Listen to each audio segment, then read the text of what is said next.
আসসালামু আলাইকুম ওয়া রাহমাতুল্লাহি তাআলা ওয়া বারাকাতুহু। এই রমজান মাস অনেক ফজিলতপূর্ণ মাস।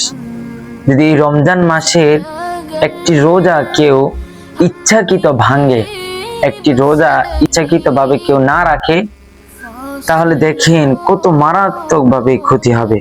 হযরত সাইয়্যিদুনা আনাস রাদিয়াল্লাহু তাআলা থেকে বর্ণিত, হুজুরে পুর নূর সাল্লাল্লাহু তাআলা আলাইহি সাল্লাম ইরশাদ করেন, যে ব্যক্তি এই রমজান মাসে রোগ আক্রান্ত না হয়ে শরীয়ত অনুমতি ছাড়া একটা রোজা ভাঙলো, সে যদি যুগ যুগ ধরে যুগ যাবত রোজা রাখে, তাহলে এই রোজার কাজা আদায় হবে না।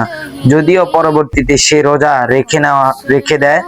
রেখে নেয়, অর্থাৎ রমজানের যে রোজার যে ফজিলত, এই ফজিলত সে আর কখনো এই ফজিলত পাবে না।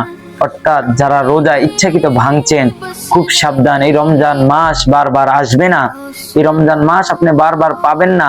এই রোজার যে ফজিলত, এটা আপনি অন্য সময় হাজার হাজার রোজা রাখলে এই ফজিলতটা আর পাবেন না।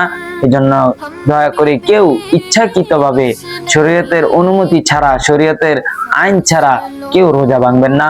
আল্লাহ তাআলা সকলকে 30টি রোজা রাখার তৌফিক দান করুক। আমিন। আসসালামু আলাইকুম ওয়া রাহমাতুল্লাহি তাআলা ওয়া বারাকাতুহু।